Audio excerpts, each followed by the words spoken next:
कुमार जी किस यात्रा में मशगूल हैं आप? रिटायर्ड अधिकारियों ने जिस तरह का पदस्थापन अधस्थापन कर करके बिहार को दुर्गति में धकेला है और अपराधी सत्ता से संरक्षित होकर करके पूरी तरह से देखो। गांव में कहावत है, आप लोग जानते हैं कि सैया भय कोतवाल तो अब डरता है। डर तो नहीं है। इतने देर में तो शासन को पकड़ लेना चाहिए, अरेस्ट करना चाहिए था। खुलेआम पत्रकारों से रूबरू होकर करके सवालों का जवाब दे रहा है और शासन चुपचाप है। लिपि सिंह आईपीएस अधिकारी पूरे मामले का रहस्य का उद्घाटन करके जब जेल के सलाखों में डाला था, अनुसंधानकर्ता ने साक्ष्यों ने प्रस्तुत किया, इसीलिए सत्ता की गोदी में जाकर के बैठे, साक्ष्यों के अभाव में बरी हो गए। अब अपराध की परिभाषा बिहार में बदल गई है कि अपराधी अगर सत्ता प्रतिष्ठान का गुलदस्ते की शोभा बन जाती है, उनके लिए अपराध की परिभाषा ही बदल जाती है बिहार में। और मैं खुद ही चुनौती देता हूं सत्ता प्रतिष्ठान के एक एक नेताओं को। 2005 की बात करते हो, 5 के पहले की बात करते हो, पूरे मैदान पर मंच सजा करके बात करो। जिनके नाम 2005 के पहले बाहुबलियों में नाम गिने जाते थे, आपराधिक जगत में नाम जिनके आते थे, सारे और सुरमा जनता दल और भारतीय जनता पार्टी के साथ है। बिहार में तो अपराध होगा। एक भी सत्ता प्रतिष्ठान का कोई व्यक्ति सांसद पर प्रतिक्रिया नहीं दे रहा। सुशासन की बात करने वाले लोग चुपचाप बैठे हुए हैं मुद्रा कर करके। कानून अपना काम करेगा, कल होकर के जवाब आएगा। ये कैसा कानून, किस तरह का कानून? सुशासन को जो भर्ती गाली दी थी, उस व्यक्ति को अपने अपने गोद में बैठा कर करके साक्ष्यों के अभाव में बरी करवा दिया और फिर पुलिस छूट दे दी। ये वर्चस्व की लड़ाई है। पूरे तौर पर एक मकान में ताला जड़ा हुआ था, उससे मामला जुड़ा हुआ है। वकील पिता ने उनके कुछ सवाल किए हैं, वह भी सवाल खुल करके सामने आया है। लेकिन अपराध पर बिहार में डर लगता है। हमारे राज्यसभा सांसद संजय यादव जी को भी धमकी मिली, लेकिन उसका अभी तक शासन की तरफ से कोई अनुसंधान का एक प्रथम दृष्टिया भी खुल करके शासन द्वारा नहीं सामने खुल करके आया था कि इसमें क्या मामला है।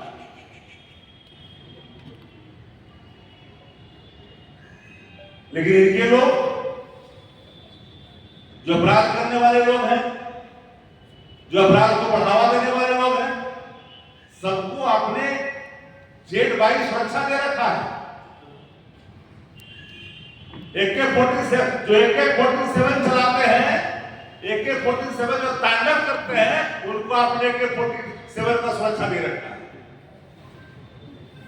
ये कैसी सरकार? हम तो इस बात को स्पष्ट तौर पे करना चाहते हैं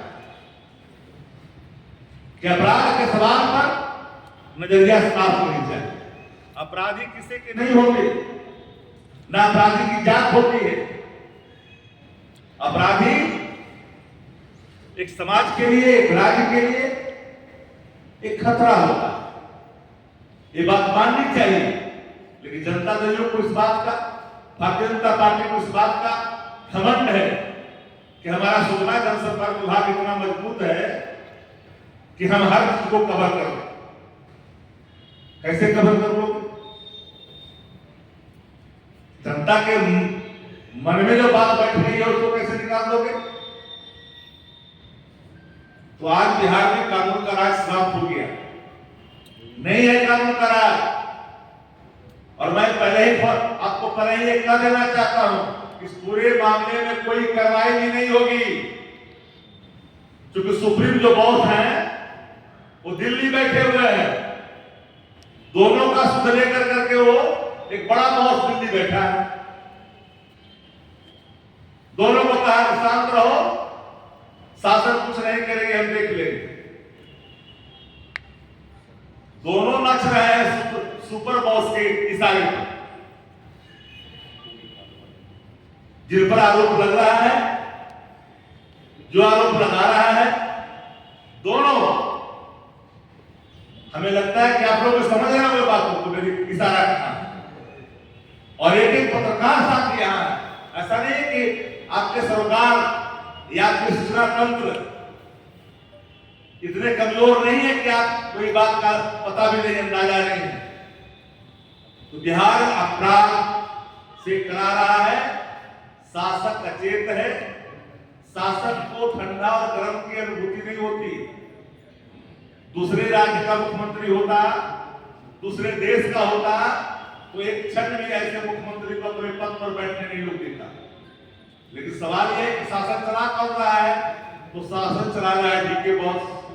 हमने एक सवाल कही थी, एक हमने सवाल रखा था, मिर्ची लग गई थी। शासक के बारे में हमने कहा था कि जितनी चाबी भरी राम में उतना चले खिलौना। हमारे शासक इस रूप में चाबी जितनी भरी जाती उतना ही चलते। दो मंत्री सदैव आगे पीछे रहते हैं, नहीं है, बता चुका है। हमको सही पत्रकार साथियों से कहना चाहते हैं कि बिहार हित में सबको काम करनी चाहिए और कानून व्यवस्था पर किसी को बकसनी नहीं चाहिए। पूरी शासन इस पूरे गैंगवार की घटना, वर्चस्व की लड़ाई, AK-47 से हुए हमले को बिल्कुल स्पष्टता के साथ शासन के सामने आनी चाहिए। लेकिन शासन तो कुछ बोल नहीं रहा। अगर कानून का राज होता तो दिखता। अब सोचिए ना कि एक सांसद को धमकी मिली, सही है, गलत है, फेक है, इसका तो कोई एक हेडक्वार्टर से जवाब आना चाहिए। हमारे सांसद महोदय ने पत्राचार किया DGP को, DG को, मुख्यमंत्री जी को, गृह मंत्रालय भारत सरकार को, सभापति उपराष्ट्रपति को, मुख्यमंत्री हरियाणा को, लेकिन बिहार की सरकार की तरफ से लगाई नहीं। इस पूरे मामले को गंभीरता से ली जानी चाहिए।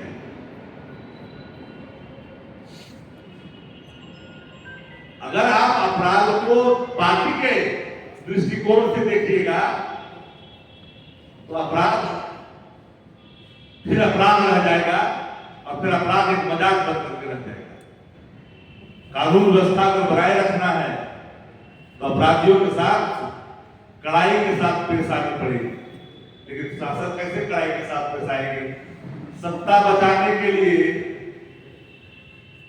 उम्र कैद की सजा भुगतने वाले लोगों के लिए अब कानून में संशोधन होगा और उनको बाहर का रास्ता दिखाइएगा, कहिएगा कि बिहार में कानून का राज हो, नियमावली बदली जाए, अपराधियों को जेल से निकालने के लिए, रिहा कराने के लिए, तो फिर कानून का राज कैसे हो सकता है? ये तो अपराधियों का राज है, ये अपराधियों का साम्राज्य है। ये राज इस बात का गवाह रहेगा आने वाले कालांतर तक कि एक अपराधी तो सजायाफ्ता था, उस व्यक्ति को जेल से निकालने के लिए नियमों में बदलाव किए गए और प्रतिष्ठित किए गए।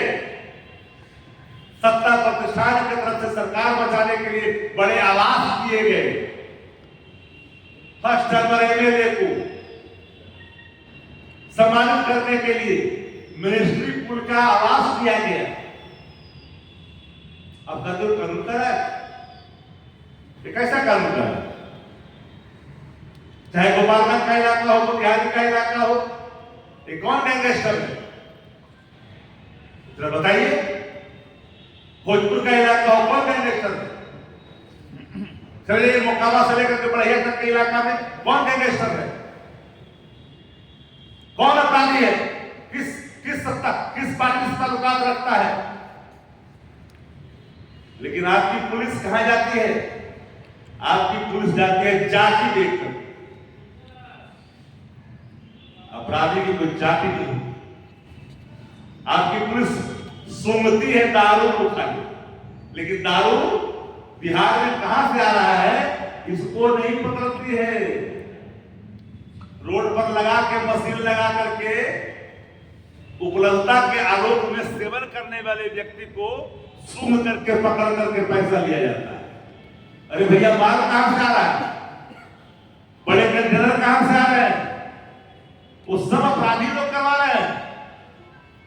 बड़े बड़े जितने भी अपराधी गैंगस्टर हैं उनका ही मुख्य व्यवसायिक सत्ता संरक्षित है ये, और उम्मीद करते हो कानून का राज क्या है? बात करने एनसीआर की रिपोर्ट के अनुरूप में हम तो 90 से लेकर 2005 की बात करते हैं, और 2005 से लेकर 2024 और 17 महीने के कालखंडों को भी हम चुनौती के साथ करते हैं। उस पर ही बात कर लो। हेडलाइन है, हेडलाइन किसी व्यक्ति का जिस पे आरोप लगा उसके वक्तव्य है कि मैं परवाह नहीं करता है FIR। ये शासन को पूरी चुनौती है। तो ऐसे ही हम लोगों ने कोई मिथ्या आरोप नहीं लगाया था कि दो दिल्ली में है बैठे हुए, दो पटना में है, एक रिटायर्ड अधिकारी है, इतना ही लोग शासन चला रहा है, सुपर CM के बॉस है। तो गलत में हम लोगों ने नहीं कहा, हमारे नेता आदरणीय तेजस्वी जी ने गलत नहीं कहा। इसलिए आज बिहार में कानून का कोई राज नहीं बचा है, गुंडा राज चल रहा है, और गुंडा राज का संरक्षण करने वाला दो पटना में, दो दिल्ली में बैठा है। रिटायर्ड अधिकारी यहाँ पर स्थापना उसी के आलोक में हो रहा है। जितने अच्छे अच्छे अधिकारी यहाँ हैं सब सेंट्रलाइज ठंडा घर में बैठा दिया गया, सब ठंडा घर में। जनरल कर्पूरी ठाकुर जी ने विनियोग विधेयक पर चर्चा करते हुए बिहार विधानसभा में कहा था लीडर ऑपोजिशन के हैसियत से कि राज्य के अंदर में कुछ हथियारा भी हैं जो उंगलियों पर गिने हुए हैं, कुछ नकारे हैं और कुछ ईमानदार है, कुछ जो है लॉयल टू द चेयर है, कुछ लॉयल टू द पर्सन है। तो अधिकारी अच्छा वही होता है जो लॉयल टू द चेयर होता है, जो loyal to the person is not good officer. ऐसे लोगों को पदस्थापित करेगा, कानून का राज बिहार में चाहिए।